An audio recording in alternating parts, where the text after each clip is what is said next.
to get control of the front end, so it'll be easier whenever if you're having problems with whacking him on the shoulder. So if you yield their front end like this,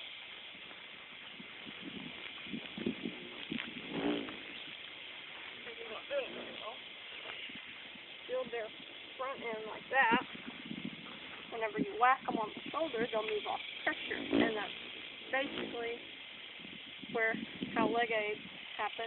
This is the same concept as leg aids. This is how you teach them to move off your leg on the ground, because you can take your lunging handle and push right where you would put your leg, and he'll move off the pressure. And that's the same difference.